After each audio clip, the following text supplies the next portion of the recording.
নমস্কার বন্ধুরা, লিপি রান্নাঘরে আপনাদের স্বাগত। আজকে আমি আপনাদের রান্না করে দেখাবো ফেলে দেওয়া মিষ্টি কুমড়োর খোসা দিয়ে ভর্তা। তো বন্ধুরা, কীভাবে আমি এই ভর্তা বানিয়েছি সেটা আপনারা দেখে নিন। আমি একটা ছোটো মিষ্টি কুমড়া কেটে নিয়েছি।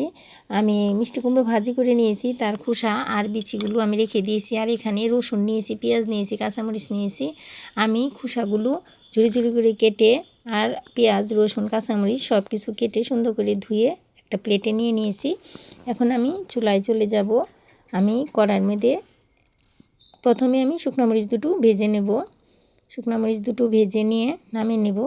তারপরে ওই তেলের মধ্যে আমি কেটে রাখা পেঁয়াজ কুচিগুলো দিয়ে একটু ভেজে নেব, একটু লাল লাল করে ভাজবো। পেঁয়াজ ভাজা হয়ে গেছে, এখন পেঁয়াজ ভাজাগুলো তুলে নেব। পেঁয়াজ ভাজা তুলে নিয়েছি। এখন আমি 1 টেবিল চামচ কালো জিরা তেলের মধ্যে আমি ফোড়নে দিয়ে দিয়েছি, আর দিয়ে দিয়েছি আমি রসুন আর কাঁচামরিচ। এখন রসুন কাঁচামরিচ একটু ভেজে নিয়েছি। এখন এর মধ্যে দিয়ে দিয়েছি কুমড়োর খোসা। কুমড়োর খোসা দিয়ে আমি 1/2 চামচ লবণ আর 1/2 চামচ হলুদের গুঁড়া দিয়ে একটু নেড়ে চেড়ে একটু ঢেকে দেব। ঢেকে দিয়েছি, এখন ঢাকনাটা তুলে নেব। আমি ঢেকে প্রায় 5 মিনিটের মতো রেখে দিয়েছিলাম, যাতে অল্প আছে আমি ঢেকে রেখেছিলাম যাতে খোসাগুলো সিদ্ধ হয়ে যায়। বন্ধুরা, খোসাগুলো খুব সুন্দর মতো সিদ্ধ হয়ে গেছে। আমি একটু ভাজা ভাজা করে নামিয়ে নিয়েছি।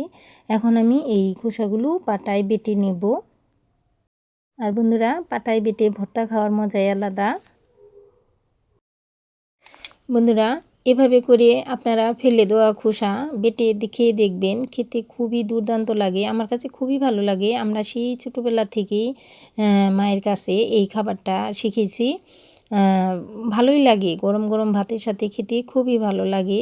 আর পাকা মিষ্টি কুমড়ার খোসাও আমরা এভাবে বাটা খাই। আর এটা তো একটু মানে আধা পাকা ছিল, এটার খোসাটাও ভালোই কুচি ছিল। এটার ভর্তাটাও মানে খুব ভালো হয়েছিল। হয়ে গেছে আমার বাটা। এখন আমি বাটা তুলে নেব একটা থালের মধ্যে। আর তুলে নিয়ে এখন আমি আরেকটা কাজ করব।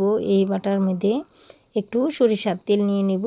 সরিষার তেল নিয়ে তারপরে যে কোনো বাটা বা ভর্তার মধ্যে সরিষার তেল দিলে পরে সেটা স্বাদ আরও দ্বিগুণ বেড়ে যায়। আমি যে 1 টেবিল চামচ পরিমাণ তেল নিয়েছি, আর এই যে 2টা শুকনো মরিচ যে আমি ভেজে রেখেছিলাম, সেই শুকনো মরিচ দুটো গুঁড়ো করে নিয়েছি, হাত দিয়েই ডলে নিয়েছি।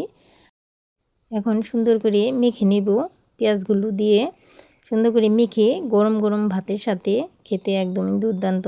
তো বন্ধুরা, ভিডিওটি ভালো লাগলে একটি লাইক দিয়ে দিবেন। আর অবশ্যই আমার চ্যানেলটাকে এগিয়ে নিয়ে যাওয়ার জন্য আমাকে অনুপ্রেরণা দিবেন। তার জন্য অবশ্যই সাবস্ক্রাইব করবেন। আর অবশ্যই কমেন্ট করে জানাবেন, আমি যেন আরও সুন্দর সুন্দর ভিডিও করে আপনাদের দেখাতে পারি। ধন্যবাদ।